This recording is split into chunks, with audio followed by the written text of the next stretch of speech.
All right, welcome to the Explainer. You ever feel like there are just these tiny little mistakes that are holding your English back? Well, today we're going to fix 5 of the most common ones. By the end, you'll be speaking with way more confidence and sounding so much more natural. Let's get right into it. Yeah, sounding natural. That's the big goal, right? But sometimes these sneaky little habits, they just get in the way.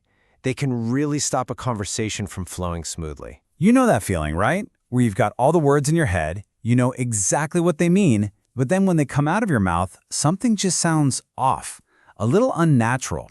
It is so frustrating, I get it. But here's the good news, it is absolutely fixable. So that's exactly what we're going to do. We're going to tackle 5 of these common traps head on. And trust me, by the end of this, you'll know exactly how to spot them and fix them, which is a total game changer for your confidence. Okay, so let's jump in. Time to get to these 5 common grammar traps and really master them. All right, number 1. This is a big one. I'm pretty sure almost every single person learning English makes this mistake at first. And it's about one of the very first things you learn to talk about, your age. Okay, look at this. I have 20 years. Now, I totally get why people say this. In a lot of languages, that's exactly how you'd say it. You have your age. But in English, we do it differently. We say, I am 20 years old. It's such a small tweak, but wow, does it make a huge difference in how natural you sound. And here's the rule, or the logic behind it. Your age isn't something you own, like a car. It's what you are right now. It's a state of being. That's why we always use the verb to be. I am 20. She is 25. They are 30.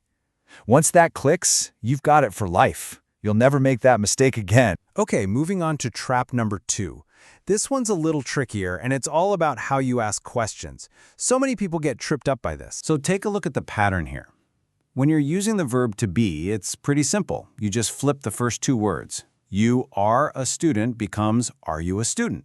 Easy enough. But for almost every other verb, like speaks, you have to bring in a helper word, do or does, and put it at the very beginning. So it's not speaks she English? No, it's does she speak English? So here's the rule of thumb to keep in your back pocket. If the sentence has am, is, or are, just pop that word to the front to make it a question. For all the other action verbs, run, speak, eat, whatever, you're going to start the question with do or does. That's it. Nailing this makes your question so much easier for people to understand. All right, let's talk about number 3. This one is about these tiny, tiny little words that can cause surprisingly big problems when you leave them out. Yep, I'm talking about articles. Just listen to this. I am student.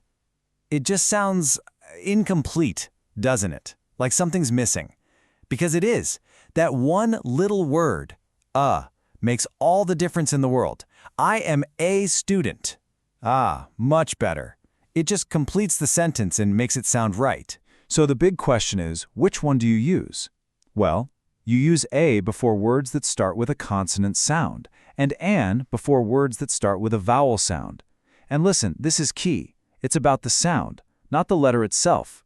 That's why we say an hour, because hours starts with that ow vowel sound. And then there's the, which we use for specific things that we both know what we're talking about, like the moon or the president. Okay, on to number 4. Now this one is a really big deal, and it's something that even more advanced learners can struggle with. We're talking about subject-verb agreement. Take a close look at this. The only thing different is one tiny little letter, S. But that S is so important. He like pizza just doesn't work in English. The verb like has to agree with the subject he, so it has to be he likes pizza.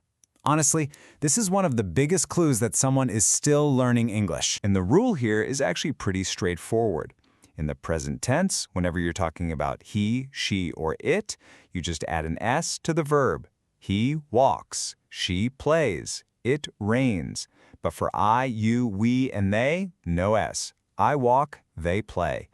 Once you get that rhythm down, your English is going to sound so much more polished. All right, here we are at number 5, our final grammar trap for today. This one's all about using the right word to describe something. We're going to clear up the confusion between adjectives and adverbs. This is such a classic mistake. You can say someone is a quick runner because quick is describing the runner, the person. But when you describe the action, the verb runs, you can't use quick. He runs quick is wrong. You need to add that ly to turn it into an adverb, so he runs quickly. So here's the easy way to remember this. Adjectives describe nouns, people, places, things. Adverbs describe verbs, the actions. And you have to know about the biggest exception to this rule, good versus well. She is a good singer, good describes her. But she sings well. Well describes how she sings.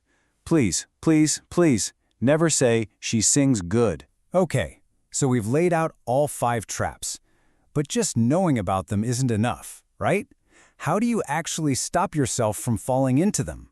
Because knowing is one thing, but practice is where the real magic happens. So, let's talk about a super simple 3-step plan to make these fixes stick. Here it is, your 3-step plan for making this stuff second nature. First, you have to speak out loud every single day. Your brain knows the rule, but your mouth needs to practice saying it. Second, make it personal. Create sentences using these rules, but about your life. And third, and this is a big one, record yourself on your phone and listen back. It might feel weird at first, but it is the best way to hear your own mistakes and fix them. Now, before we finish up, I want to share one last thing with you. And it's maybe the most important part of all of this. It's about changing how you think about making mistakes. I really want you to let this quote sink in. A mistake is not a failure. It's proof that you're out there trying. And the moment you notice that mistake, that's the exact moment you're learning. So please, don't be scared of making them. Every single time you catch yourself about to say, I have 20 years, and you change it to, I am 20 years, you are literally rewiring your brain. That's not failing. That is winning. So to wrap this up, I'm leaving you with a challenge. A question. Out of these 5 traps we talked about, which one are you going to focus on this week? Just pick one. Don't try to fix everything at once. Pick one, really work on it, and then build from there. Thanks so much for joining me.